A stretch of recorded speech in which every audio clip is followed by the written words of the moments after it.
गेल्या या 1-2-3 महिन्यात आपण जर पाहिलं असेल, प्रामुख्याने मी पुणेचा उल्लेख करू इच्छितो.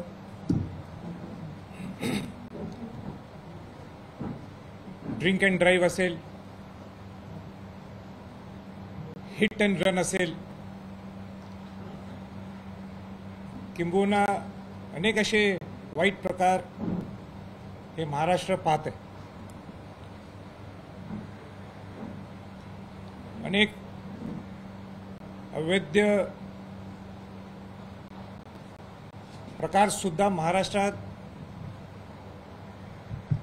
दिवसात सुद्धा चालू असतात.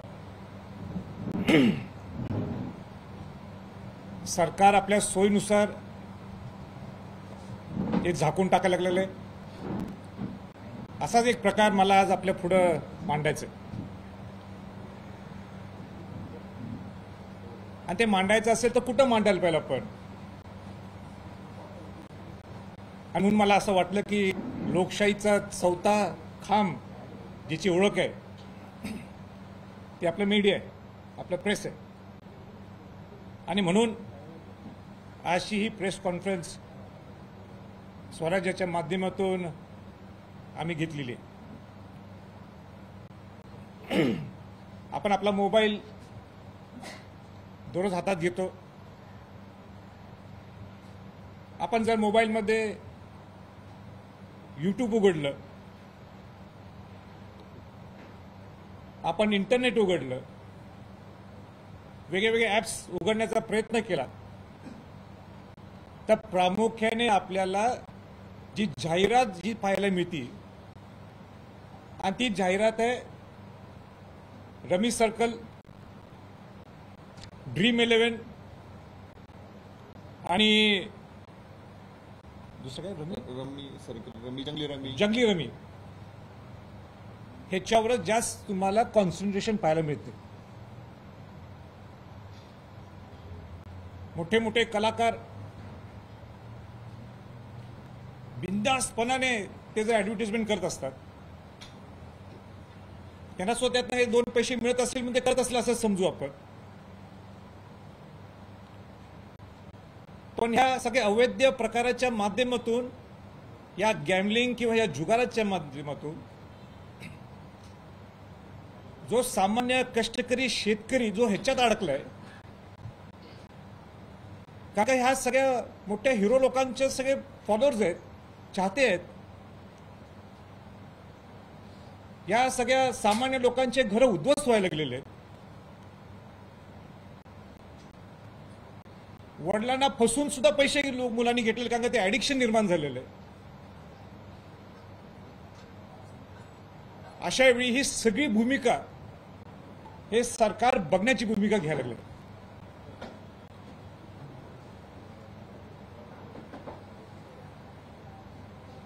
मी इतका व्यथित झालेलो आहे की महाराष्ट्र सारख्या ठिकाणी या पद्धती का चालू आहेत, ह्याच्यावर कडक निर्णय का होत नाहीत. म्हणजे तुम्ही मटका खेळायला लागला, पत्ते खेळायला लागला पाराच्या खाली उमऱ्याच्यावर, तर तुम्हाला अटक. पण तुम्ही सरकारच्या म्हणण्याप्रमाणे अधिकृत गॅम्बलिंग करायला लागला, जुगार करायला लागला, त्याला परवानगी. लोकांचे घर उद्ध्वस्त व्हायला लागलेले, लोक आत्महत्या करायला लागले. आणि सगळ्यात जास्त फटका हा ग्रामीण भागातल्या लोकांच्यावर आहे. मग ते शेतकरी असेल, कष्टकरी असेल, बेरोजगार असेल, विद्यार्थी असतील. आणि सरकारी बघण्याची भूमिका घ्यायची का. मला या प्रसंगी मला कौतुक करायचं, मला आठवण येते आणि ज्यांचं स्मरण मला आज करायचंय ते माजी गृहमंत्री आर.आर. आबांचं. आर.आर. आबांनी सुद्धा एक मोठा धाडसी निर्णय घेतला होता आणि तो कोर्टाच्या विरोधात घेतला तिने. आणि तो काय निर्णय होता की डान्स बारच्या माध्यमातून सरकारला महसूल वाढत असलं तरी हे नवीन पिढीला बर्बाद करायला लागलेलं आहे. हे महाराष्ट्राला शोभणारं नाही, हे असंस्कृत पण आहे. आणि म्हणून आबांनी ते सगळे डान्स बार बंद केले होते कोर्टाच्या विरोधात जाऊन. इतका धाडसी निर्णय घेतला होता. ज्यावेळी अनेक लोकांनी विचारलं, अनेक पत्रकारांनी सुद्धा विचारलं की जेवढं आपल्याला डान्स बारच्या माध्यमातून, आबांना विचारलं, डान्स बारच्या माध्यमातून आपल्याला महसूल वाढत होतं महाराष्ट्र राज्याचं, मग आपण असं का निर्णय घेतला. तर आबांचं उत्तर सुद्धा मला इतकं आवडलं, इतकं मी भावूक झालो ते वाक्य वाचून, की आबा म्हटले की आपल्याला महसूल डान्स बारच्या माध्यमातून जर आपल्याला मिळत असेल आणि लोक बर्बाद होत असतील, शेतकरी, कष्टकरी, बेरोजगार लोक बर्बाद होत असतील, जमिनी विकत असतील, आत्महत्या करत असतील, असं उत्पन्न घेऊन आपल्याला महाराष्ट्रात जगायची किंवा महाराष्ट्रात आपल्याला गरज नाहीये. महाराष्ट्राला जर उत्पन्न वाढवायचं असेल तर अनेक वेगवेगळे प्रकार आहेत. म्हणजे आबांचा संवेदनशील हा जो निर्णय होता, हे मनापासून आम्हाला त्यांचा सन्मान वाटतो. मला मुद्दाम सांगायचंय की एका आमदारांनी, की अनेक आमदारांनी, पण प्रामुख्याने मी एका आमदारांनी विधानसभेतच या गेमिंगच्या बाबतीत, या रमीच्या बाबतीत, या रमी सर्कलच्या बाबतीत, या जंगली रमीच्या बाबतीत, या ड्रीम 11च्या बाबतीत हा प्रश्न आत्ताचे गृहमंत्री, आत्ताचे उपमुख्यमंत्री यांना विचारला. आणि त्यांनी काय उत्तर दिलं हे पहिलं आपण स्क्रीनवर पाहू आणि मग मी त्याच्यावर पुढे बोलतो. त्यांना परवानगी आहे, त्यांच्यावर आपण टॅक्स लावला नव्हे तर आत्ताच जीएसटी काउन्सिलमध्ये सर्वानुमते त्यांच्यावर 27%, 28% टॅक्स लावलेला आहे. त्याच्यामुळे आता या संदर्भात एकतर सगळ्यांचं एकमत करून अशा प्रकारचं बंदच करावं लागेल. पण पूर्ण व्हिडिओ क्लिप नंतर मी आपल्याला सगळ्यांना पाठवून देतोय. पण प्रामुख्याने गृहमंत्री काय म्हणतात की हे चुकीचं चालू आहे, त्यांना कल्पना आहे, पण वैध आहे. आम्ही पूर्वी निर्णय घेतले जे अवैध गॅम्बिंग होतं, अवैध जुगार होता तिथं, पण हा जुगार आहे, पण हा वैध आहे. हे चुकीचं चालू आहे.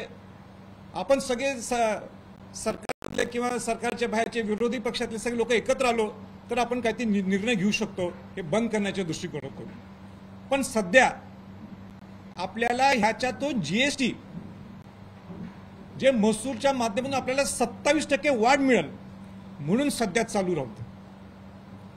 हे खऱ्या अर्थाने मी जेवढं देवेंद्र फडणवीस किंवा गृहमंत्र्यांना ओळखतो ते हुशार आहेत. त्यांच्या संवेदना ते विसरलेत का, किंवा त्यांच्या संवेदना ते थोड्या वेळ बाजूला त्यांनी ठेवलेत, हा मोठा प्रश्न आहे. मला सांगा, माझा प्रश्न आहे गृहमंत्र्यांना, माझा प्रश्न आहे सरकारला, की जर का 27% तुम्हाला जीएसटी मिळतोय म्हणून तुम्ही काही करायला पाहिजे. अनेक लोक आत्महत्या करायला लागलेत, लोक बेघर व्हायला लागलेले, बेरोजगार ना ऍडिक्शन व्हायला लागलेले, शेतकऱ्यांना ह्या जीएसटीच्या त्रासलेल्यामुळे ते ह्याच्यात 2 पैसे काही मिळतील म्हणून तिकडे ते लक्ष द्यायला लागलेले. हे काय बरोबर नाही, हे काय बरोबर नाहीये. पण हे 4 पैसे तुम्हाला कमवायचे शासनाला, पण ह्या पद्धतीने महसूल कमवायचा. म्हणून मी आबांचा हा मुद्दा ह्या प्रसंगी तोडण्यासाठी हा मुद्दा इथं आणला. इकडे काय म्हणतात की हे अवैध नाहीत, हे वैध आहेत. स्वराज्यानी ते पत्र दाखवलं, स्वराज्यानी पोलिसांना विचारलं पुण्यात पोलीस स्टेशनमध्ये आपलं विचारणा केली आणि अधिकृतपणाने पोलीस स्टेशननी सांगितले की हे सगळे हे जे धंदे आहेत, मग ते रमी सर्कल असेल, जंगली रमी असेल, ड्रीम11 असेल, हे सगळे अनधिकृत आहेत आणि जे कोण करतील त्यांच्यावर कारवाई केली जाईल. म्हणजे पोलिसांचे बॉस हे गृहमंत्री असतात, गृहमंत्र्यांचं वेगळं स्टेटमेंट आहे आणि पोलीस ठाण्याचं हे वेगळं स्टेटमेंट आहे. हे कितपत बरोबर आहे? आणि म्हणून मला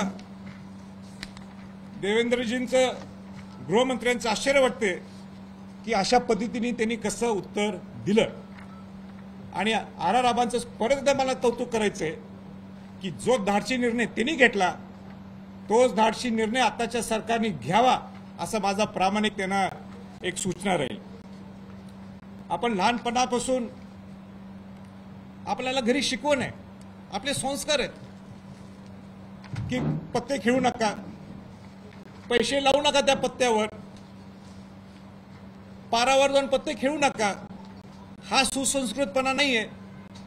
आणि म्हणून स्वराज्यांनी सगळ्यांनी ठरवलं की आपण ह्याच्यात मूळ या गाभ्यात जाणं गरजेचं आहे. हे कशामुळे घडायला लागले, का घडायला लागले, हे ऍक्टर लोक सुद्धा बिनधास्तपणाने का करायला लागलेले, त्यांना कशा पद्धतीने ते बिनधास्तपणे करू शकतात. लोक इथं आत्महत्या करायला लागलेत. अनेक प्रेसमध्ये दररोज 3-4 दिवसात एक न्यूज असते, अनेक टीव्ही मीडियाने त्याचं कव्हरेज केलेलं आहे. हे सगळं होत असताना सुद्धा अनेक गोष्टी चालू आहेत. सचिन तेंडुलकर जे भारत रत्न आहेत, त्यांचा PSO सुद्धा आत्महत्या केली गोळी मारून, या गॅम्बलिंगच्यामुळे, या जुगाराच्यामुळे. हे सगळं होत असताना चाललंय कसं? आणि म्हणून या 5-6 महिन्यात मी अधिकारपणाने सांगू इच्छितो, स्वराज्यांनी सगळ्या ऍक्टर लोकांना भेटले, सगळ्या जे इन्फ्लुएन्सर्स आहेत त्यांना भेटले, रील मेकर्स आहेत त्यांना भेटले आणि त्यांना विचारले तुम्ही का करताय. तर त्यांना स्वतःचं उत्तर नव्हतं. ते म्हटले आम्हाला 1-2 पैसे मिळतात म्हणून आम्ही करतो.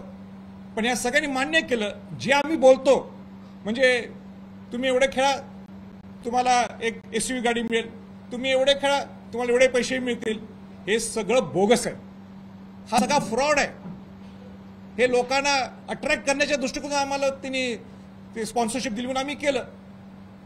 त्यामध्ये ऋतिक रोशन, अजय देवगण, तो मुख्यमंत्री चॅटर्जी, आपल्या महाराष्ट्रातले स्वप्नील जोशीना मग स्वराज्यांनी गाठ घेतली. स्वप्नील जोशींना विचारलं हे तुम्ही करताय हे बरोबर आहे काय? तुमच्यासोबत तुमचे लोक मरायला लागलेले आहेत, पुढे तुमचे लोक बेघर व्हायला लागलेले आहेत, आत्महत्या करायला लागलेले आहेत. हे चालेल का तुम्हाला? तुम्ही महाराष्ट्राचा माणूस आहे ना. आम्हाला ऍक्टरच्या लोकांच्या विरोधात काही नाही. मग शेवटी स्वप्नील जोशी काय म्हटला हे पहिलं ऐकल्यानंतर मी परत पुढे येतो. तुम्ही दाखवू शकाल?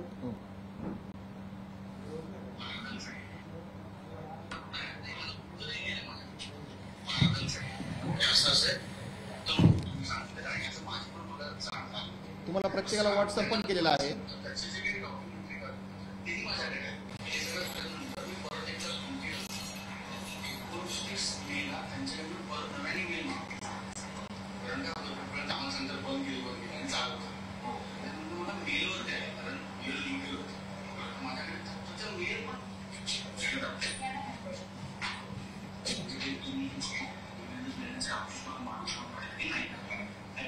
हे स्पष्ट म्हणतायत की माणूस म्हणून मला हे योग्य वाटलं नाही. महाराज आपला पत्रपुरावा झाल्यानंतर मी आपले आभार मानले.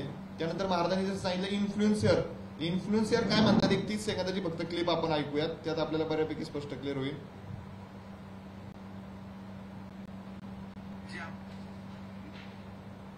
नमस्कार, मी मनीष खामकर. मी रमीची ऍड केली होती जी आम्हाला प्रमोशन म्हणून मिळाली होती. त्याच्या स्क्रिप्ट प्रमाणे मी रोज 7 ते 8 हजार रुपये जिंकू शकतोय. ही पूर्णपणे खोट आहे. ही गोष्ट मला समजल्यानंतर मला स्वराज्य पक्षाचा फोन आला होता की ही गोष्ट खरी आहे का, तर ही गोष्ट पूर्णपणे खोटी आहे. मी रमीचे व्हिडिओ डिलीट केले आहे. तसेच स्वराज्य पक्षाचे आणि छत्रपती संभाजीराजेंचे तसेच सरचिटणीस धनंजय जाधव यांची मी पूर्णपणे माफी मागतो. स्वराज्य पक्षाचे मी खूप खूप आभार मानतो. तसेच तरुण पिढींनी रमीला अजिबात बळी पडू नका. धन्यवाद. अशा पद्धतीच्या खूप व्हिडिओ आहेत, पण तांत्रिक कारणामुळे दाखवणी तुम्हाला व्हॉट्सअप केलेले आहेत. स्वप्नील जोशींनी आपला मराठी कलाकार आहे, त्यांनी माघार घेतली, त्यांनी सगळे व्हिडिओ डिलीट केले असं त्यांनी नमूद केलेलं आहे. पण माझं त्यांना म्हणणं आहे, नुसतं तुमच्या त्या संबंधित त्या कंपनीला तुम्ही नुसतं सांगितलं माझे व्हिडिओ डिलीट करले, तसं चालणार नाही. तुम्हाला पब्लिकली येऊन सांगावं लागेल की आम्हाला ह्यांनी फसवलं, आम्हाला 2 पैसे मिळवून आम्ही केलं आणि खऱ्या अर्थाने ह्याचा सगळा फायदा किंवा ह्याचा तोटाच झालेला आहे किंवा लोक बेघर झालेले आहेत, लोक आत्महत्या करायला, हे तुम्हाला बोलावं लागेल. माझी सगळ्या कलाकारांना सुद्धा सांगायचं आहे, आम्ही रिस्पेक्ट करतो कलाकारांना. महाराष्ट्र ही कलांची नगरी आहे. इथे ऍक्टर लोक 4 पैसे कमवून देत, चांगले पिक्चर्स काढून देत, आमचा पूर्ण त्यांना सहकार्य आहे. पण जर ज्यावेळी तुम्ही ह्या लोकांना बेघर करत असाल, या विद्यार्थ्यांचं घर काढून घेत असाल, त्यांना रस्त्यावर आणत असाल, आत्महत्या करत असतील, मग स्वराज्य काय गप्प बसणार नाही. स्वराज्य गप्प बसणार नाही याचा अर्थ की कारण स्वराज्य हे नेहमी अन्यायाच्या विरोधात न्यायाची भूमिका घेत असते. आणि म्हणून तुम्ही जसं मुख्यमंत्री उपमुख्यमंत्र्यांनी सांगितलं की तुम्हाला आमची एक विनंती राहील, काय बोलले ऑन रेकॉर्ड बोललेत, आमची विनंती राहील की एक सामाजिक बांधिलकी म्हणून तुम्ही ह्याच्यात पडू नका, कारण का ह्याच्यातनं लोकांचं घर बर्बाद व्हायला लागलेलं आहे. म्हणजे इकडं काय म्हणतात गृहमंत्री की होय चुकीचं चालू आहे, पण सुप्रीम कोर्टचे निर्देश आहेत की हा गेम ऑफ चान्स नाही आहे, हा गेम ऑफ स्किल आहे. आता त्या सुप्रीम कोर्टचे निर्देश असल्यामुळे मला त्याच्यात काही जायचं नाही, पण गृहमंत्री हे तर म्हणतात की सामाजिक बांधिलकी असल्यामुळं या कलाकारांनी त्याच्यात भाग घेऊ नये. म्हणजे इकडं सरकार काय म्हणतंय हे चाललंय ते चुकीचं आहे, सरकार मान्य करते चुकीचं आहे, पण 27% जीएसटी आपल्याला मिळतो. म्हणजे त्या जीएसटीसाठी 27% जीएसटी आपल्याला मिळतो म्हणून आपल्या लोकांना मारून टाकायचं, आत्महत्या होऊन द्यायचं, विद्यार्थी बेघर व्हायचे, लोक बेघर व्हायचे, कष्टकरी शेतकऱ्यांना मुळात जीएसटी लागते सगळ्या तुमच्या वस्तू घेण्यात, म्हणून काय ते वेगळं करायचं, 4 पैसे मिळवण्यासाठी तेच चालून द्यायचं. माझी सगळ्या आमदार लोकांना विनंती राहणार आहे, ह्याच्यावर तुम्ही सगळ्यांनी आवाज उठवायलाच पाहिजे. जसं स्वराज्यांनी पुढाकार घेतला, तुम्ही का थांबलाय? आणि कलाकारांसोबत मला सांगायचंय, तुम्ही जर काय अशाच गोष्टी, जर वाईट गोष्टीत विकृत गोष्टीत जर तुम्ही प्रबोधन करत असाल, मग स्वराज्य तुमच्या आडवाई ना. आम्ही एरवी तुम्हाला सहकार्य करू, तुम्हाला नेहमीच आम्ही आमचा सपोर्ट राहील. तुमचे हे सगळे जे तुम्ही ते सगळ्यांचे ज्यांचे मोठे लोकांनी अग्रीमेंट्स केलेले आहेत, तुम्ही विचार करा ना काय चाललंय महाराष्ट्रात.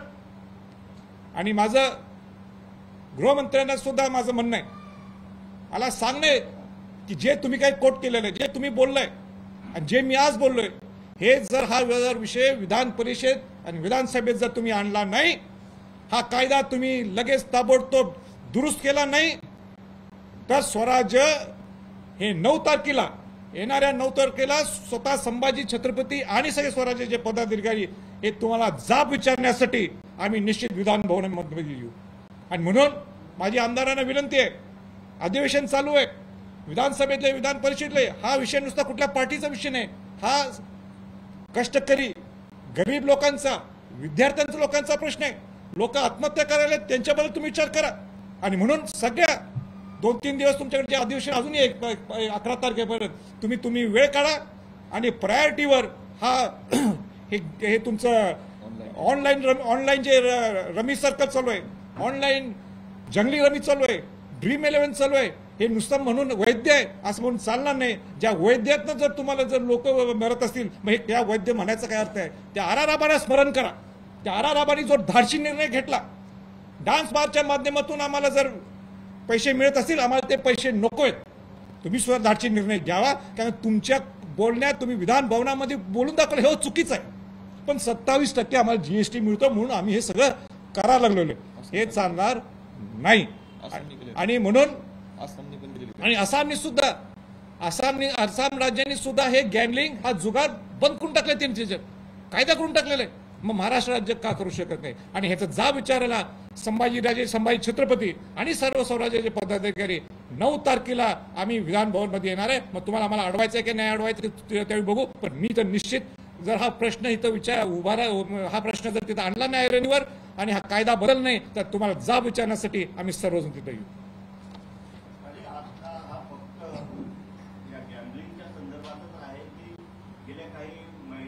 वर्षामध्ये बघू शकतो अंमली पदार्थाचा सुद्धा मोठ्या प्रमाणात नाही. उठाव असलेला आहे. नाही नाही, हा मी मगाशी ड्रग सुद्धा विषय बोललो की म्हणजे दिवस म्हणजे डोळे म्हणजे काय म्हणतात दिन ढाळे सगळं चालू आहे. मी ड्रग्स सुद्धा मी विषय ते कोट केला, पण प्रामुख्याने आज आम्ही हा गॅम्बलिंगचा विषय, प्रामुख्याने जुगारचा विषय घेतलेला आहे, जे ऑन रेकॉर्ड गृहमंत्री बोललेत म्हणून मी ते कोट करून आज बोलला तो विषय. पण त्याला जे काही महाराष्ट्रात चालू आहे त्याला मी कोट केलं होतं ड्रग्स सुद्धा विषय. म्हणजे अनेक प्रकार जे चालू आहेत, हिट अँड ड्राईव्ह आहे किंवा ड्रिंक अँड ड्राईव्ह आहे, त्याच्यामध्येच तर मी ड्रग्स मगाशी कोट केलं होतं.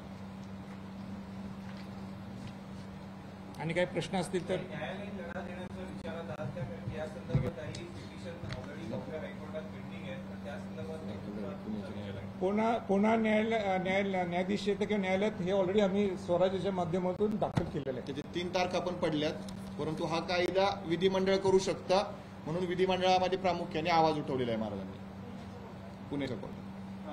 ज्याप्रमाणे तुम्ही ऑनलाईन जुगाराबद्दल बोलला तसे महाराष्ट्रामध्ये ऑफलाईन जुगार देखील आहे, बिंगो वगैरे. हो बरोबर आहे. हो सगळे ऑफलाईन इतके गोष्टी चालू आहेत.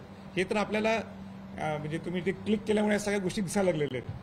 पण इथं कुठेतरी सुरुवात करा आणि मग हे जाऊ. आणि म्हणजे ते सुप्रीम कोर्टचं म्हणजे कोर्ट करणं सुद्धा काय चान्स काय गेम ऑफ चान्स, आणि ते गेम ऑफ चान्स नाही गेम ऑफ स्किल आहे असं म्हणणं सुद्धा हे बरोबर नाही आहे. म्हणजे उगाच सुप्रीम कोर्टचा निर्देश घ्यायचा आणि काय ते आपलं वेळ मारून द्यायचं आणि इकडे साईडला काय म्हणायचं की हे चुकीचं चालू आहे. बंद करा ना तुम्ही. जसं ऑफलाईन तुम्ही म्हणता ना, असे अनेक प्रकार चालू आहेत महाराष्ट्रात. तुम्ही शिवरायांचं नाव घेता ना, छत्रपती शिवाजी महाराजांचं आदर्श मानता ना सगळेजण. मग शिवाजी महाराजांचं हे आदर्श आहे का? शिवाजी महाराजांनी हे आदर्श लावून ठेवलं म्हणजे तुमच्या सोयीनुसार तुम्ही भूमिका घ्यायची का? नाही ना. तुमचा मावळा जो शिवाजी महाराजांचा मावळा होता, तुमची जी आता जे तुमचे जे मतदार आहेत त्यांना जर तुम्हाला जर तुम्ही सुसंस्कृत आणला नाही, पण तुम्ही शिवरायांचं नाव का घेता? मग का शिवाजी महाराजांचं स्मरण करता?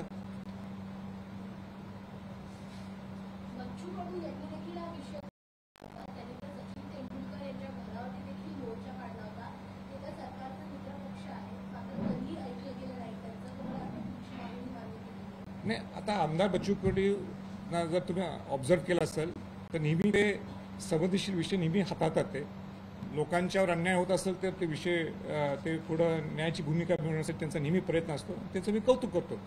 आता नेमकं ते तिथे त्यांनी काय केलं मला कल्पना नाही, पण इतकं मला माझ्या कानावर जे आलेलं आहे की भारतरत्न सचिन तेंडुलकरांचा जो पेस होता, त्यांनी ह्या जुगाराच्यासाठी जे त्यांनी पैसे घातले ते सगळे पैसे उडाले ते, आणि म्हणून त्यांनी शूट करून आत्महत्या केली. एबीपी माझा, उघडा डोळे बघा नीट.